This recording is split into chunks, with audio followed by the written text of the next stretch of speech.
ഓം ഗുങ്കുരിപ്യോ നമ. ഓം നമോ ഭഗവതി വാസുദേവായ.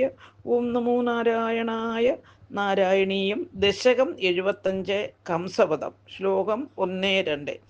പീതാംബരം കരവിരാജിത ശംഖചക്രകൗമോദഗീ സരസിജം കരുണാസമുദ്രം രാധാസഹായമതിസുന്ദരമന്ദഹാസം വാതാലേശമനിശം ഹൃദി ഭാവയാമി. ശ്ലോകം 1. പ്രാതസന്ദ്രസ്തഭോജ ശിരിപതി വജസാ പ്രസ്തുതേ മല്ലര്യേ സങ്കേരാജ്ഞാഞ്ച മഞ്ജാനഭിയയുഷി ഗതേ നന്ദഗോപേഭിഗമ്യം കംസേ സൗദാരിരൂഢേത്വമപി സഹബലസാനുഗച്ചാരുവേഷാം രംഗദ്വാരം ഗതോഭു കുപിത കുവലയാപീഡനാഗാവലീഡം. അന്വയം അർത്ഥം.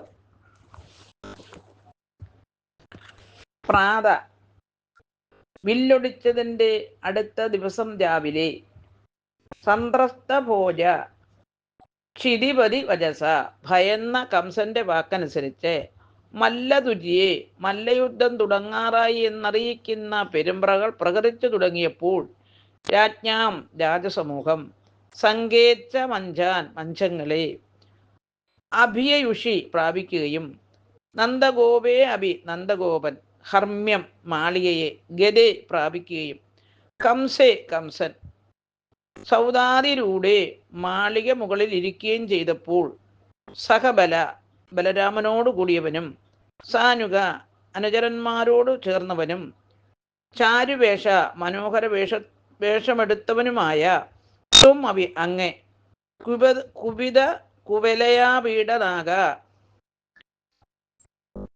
നാഗാവലിയിടം കുപിത കുവലയാപീഡനാഗാവലിയിടം കോപിച്ച കുവലയപീഠം എന്ന ആനയാൽ നിറഞ്ഞു നിൽക്കപ്പെട്ട രംഗദ്വാരം,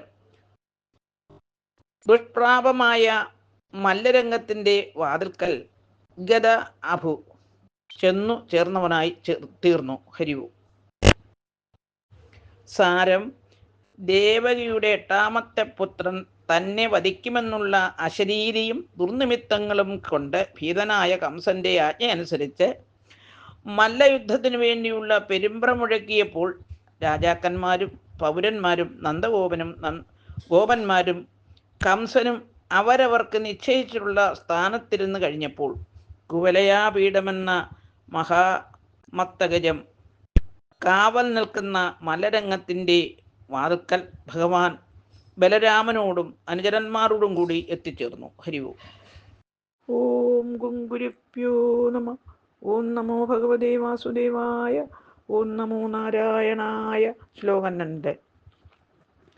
പാപിഷ്ടാവേഗി മാർഗാദ്രുതമിതി വജസാ നിഷ്ഠുരക്രുദ്ധബുദ്ധിർ അംബഷ്ടസ്യ പ്രണോത് അധികജപജുഷ ഹസ്തിനാ ഗൃഹ്യമാണാം കേളീമുക്തോऽധ ഗോപീകുജകലശ ചിരസ്പർത്തിനം കുംഭമസ്യാം വ്യാഹത്യാലീയധാസ്ത്വം ചരണഭുവി പുനർ നിർഗതോ വർഗുകാസി.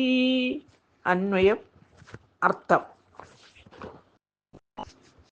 പാപിഷ്ട ഹേ പാപ, മാർഗാൻ വഴിയിൽ നിന്ന്, ദ്രുതം വേഗത്തിൽ, അബേഹി മാറി നിൽക്കൂ, ഇതി പ്രകാരമുള്ള, വജസ വാക്കുകൊണ്ട്, നിഷ്ഠുരകൃത്ത ബുദ്ധി നിഷ്ഠുരനും കോപിച്ച മനസ്സോടുകൂടിയവനുമായ, അംബഷ്ടസ്യ ആനക്കാരൻ്റെ, പ്രണോദാർ പ്രേരണയാൽ, അധിക ജപജുഷ വേഗത്തോടു കൂടിയ, ഹസ്തിന ആനയാൽ, ഗൃഹ്യമാണ പിടിക്കപ്പെട്ടവനായി, അഥ പിന്നീട്, കേളീമുക്ത ലീലയായി ആ പിടിയിൽ നിന്നും വേർപെട്ടവനായി, തും അങ്ങേ, അസ്യ ഈ മത്തഗജത്തിൻ്റെ, ഗോപീ കുജ കലശ ചിരസ്പർദ്ധിനം ഗോപികമാരുടെ കുജങ്ങളാകുന്ന കലശങ്ങൾക്ക് വളരെ കാലമായി സ്പർദ്ധയുണ്ടാക്കിയതായ കുംഭം തല,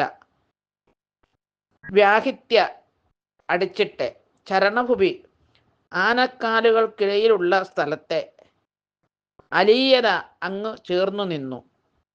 പിന്നീട് വർഗുഹാസി മനോഹരമായി ചിരിക്കുന്നവനായി നിർഗത അവിടെ നിന്ന് പുറത്തു വന്നു. ഹരിയു സാരം: ആനക്കാര, വഴിയിൽ നിന്ന് ആനയെ മാറ്റൂ. ഇത് കേട്ട് കോപിച്ച ആനക്കാരൻ ആനയെ ഭഗവാന്റെ നേർക്കു പായിച്ചു.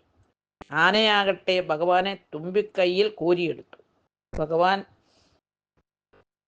ലീലയാൽ തന്നെ പിടിയിൽ നിന്ന് മുക്തനായി ആനയുടെ മസ്തകത്തിൽ ആഞ്ഞടിച്ചിട്ട് അതിൻ്റെ കാലുകൾക്കിടയിൽ പറ്റിച്ചേർന്നു. പിന്നീട് അവിടെ നിന്ന് വെളിയിൽ വന്നു. ഹരി.